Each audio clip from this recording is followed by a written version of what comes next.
Hey Bulldogs, I'm Vinny St. John, and I'm here with. Mr. Zagatti. What are your keys to victory tonight? I think we have to possess the ball on offense. We cannot allow ourselves to get bogged down in the red zone like we've been a little bit prone to do. We have to score touchdowns on offense, and we have to keep drives going on third and fourth down. Who do you think needs to step up tonight? I think collectively we all as a team could play better. Last week we did not play our best. If we play up to the level of our ability this week, I truly believe that we will be very successful tonight. What does Union City like to do on offense and defense? Offensively, they like to run the ball. They run what's called the power T. They put a bunch of guys in the box. They want to maul you down. They have big offensive linemen. They're strong. They have good tailbacks. They're pretty quick. They want to run the ball, road grade you. The way their offense works, if you're wrong in one spot, we have to, or you will be punished severely. So we got to play assignment football, keep everything in front of us, make tackles, and get some opportune turnovers. Defensively, they're not as, I don't believe, skilled as they are offensively. They have good athletes and they just like to run around, but their system, as it were, I think can be flawed, and we are going to try and take advantage of that tonight. What do you think you're going to do tonight? Do you think you're going to do good about it? Well, I don't predict scores. I just don't do that. But I think, like I said earlier, if we play up to our potential, we play our best game this week, and we play up to the ability that we can, I think we'll be very successful tonight on offense. Defensively, I see us getting some turnovers, getting some key stops in certain places, and I think we'll be successful tonight. Thank you.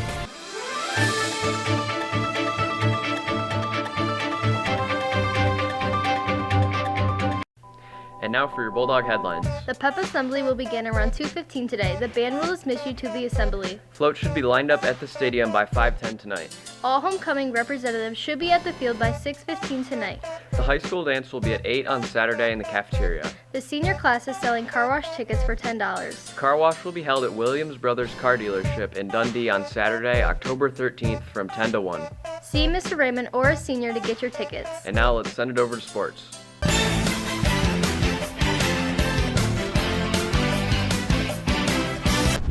I'm Teddy Galt, and I'm here with senior football player Jacob Wadsworth. As you guys know, tonight is the homecoming game. So, how are you feeling that tonight is going to be your last homecoming game? It's going to be fun and exciting like every other homecoming game. So, who are you guys playing tonight? Union City. How are they looking? Not better than us. So, what are we going to need to do to pull off a victory?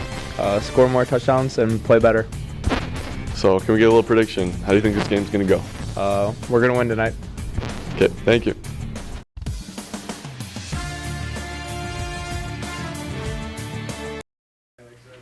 Come out and support your varsity football team tonight at 7 o'clock. Winners of Float and Hallway along the King and Queen will be announced at halftime. The dance will be at 8 o'clock on Saturday.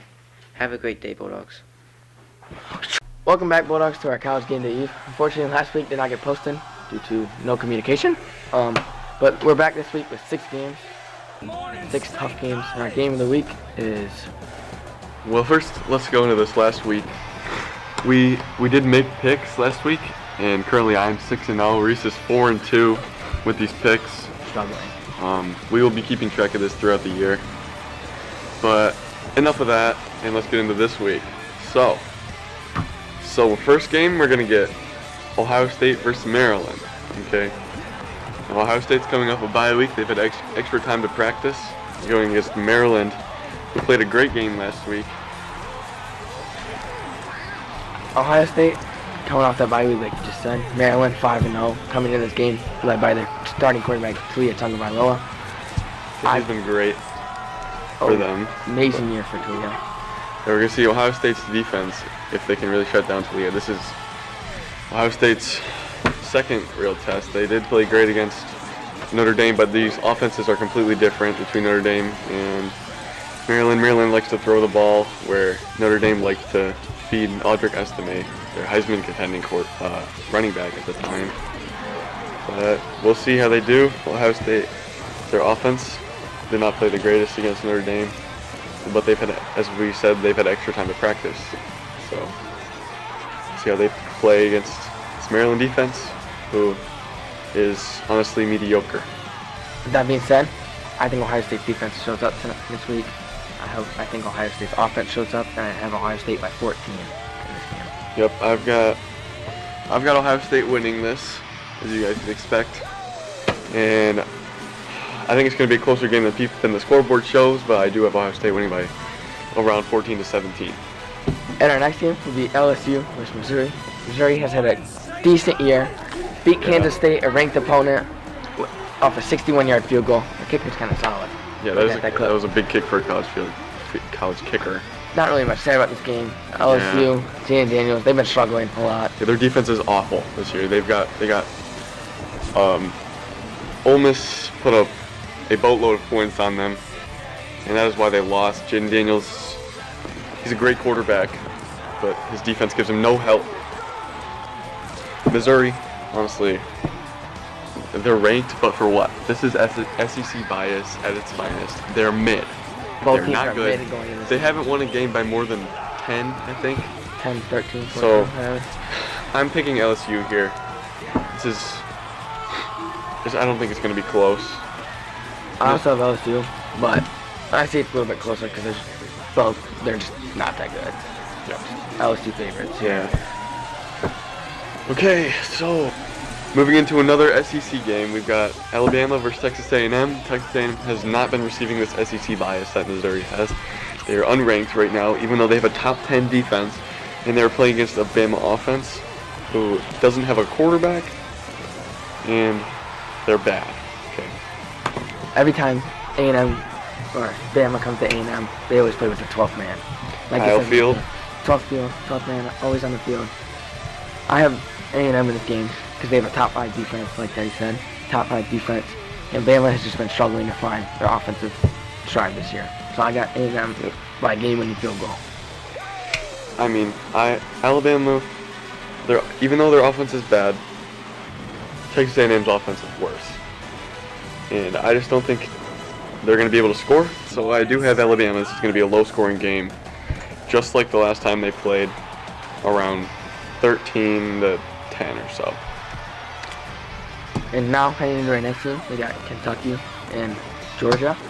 Kentucky coming off a absolutely beatdown that they put on Florida last week. They have a really good defensive team and a really good offensive team. Everyone doubted them against Florida, but they went up and won 33-14. The murder show. Yep, they have dominated every game so far, and they're still only ranked 20th. You know, Georgia, they've been holding on to that number 1 spot for what? They won the last game against Auburn, and Peyton Thorne, who was terrible, by 7 points off a game-winning 40-yard touchdown for Brock Bowers. He is the offense. Their quarterback is awful. Carson Beck. Yep, Carson Beck. They don't even know, no one knows who he is. He doesn't know what he's doing. They have almost no run game, and I just think Kentucky's going to pull off this upset. Georgia loses. They fall down the rankings. This SEC bias is crazy. Okay, if anybody deserves that number 1 spot, it's Texas, not Georgia. They've not been dominating their games like the number 1 ranked team should be. They're also fighting for top of the SEC East here. The winner of this is going to be leading the SEC East going after this game. Both 5-0 coming in this game. Both 2-0 in the conference though. Yep. So, once again, I'm picking Kentucky to pull off this upset. I have Kentucky with another beatdown this week. Not Georgia though. So next we're moving into an ACC battle. This is probably the top 2 ACC teams so far, now that Duke's quarterback is hurt, and Notre Dame versus Louisville. Okay, Notre Dame has played very slow. Their offense has not been hitting a rhythm like they were in the beginning of the year. Sam Hartman, their running game with Audric Estime has not been the same as it was earlier. But Louisville, their offense is huge. They are great. They have their quarterback Jack Plummer, he's over 1,300 yards this year, and I think he's going to come out and show out. I think this game will be close. Notre Dame has a top 15 defense here. Louisville's got probably a top 20 offense. Coming in this game, it's going to be close. But I got Louisville beats Notre Dame. Don't sleep on the Cardinals. Yep, we gotta realize that. Oh yeah, Louisville, you know that they put a smackdown on Boston College right after Boston College nearly beat Florida State. That's saying something. That's saying that Louisville is a great team. So I'm saying Louisville pulls off this upset against Notre Dame as well. I agree with that. So now, we're moving into the game of the week. This Big 12, the biggest game of the Big 12 so far. The Red River rivalry, Texas versus Oklahoma. Oklahoma's defense is very good. Okay, Texas has been strong as well, and this is going to be a great day. Great game. Texas led by the quarterback Quinn Ewers. Quinn Ewers shined last week. He just put a beat down on Kansas. He had over 300 yards. Did throw an interception, but Kansas showed no fight in that game. As it was just a beat Yep. down. I believe that Kansas game would have been closer if their quarterback Jalen Daniels had played, but they had no pass game, so they were working with what they got in that great rushing game, but it just wasn't enough. They got smacked down. But Texas looked great as ever. You know, they're still strong. Although Oklahoma, they have a top 10 offense, and going against this Texas defense, who is also top 10. So this is going to be a great game. But I do have Texas pulling out this win. I have Texas in this game too, only because Texas has a defense and an offense. There's not one-sided. Oklahoma's always been one-sided, always an offensive team, so I have Texas on this one.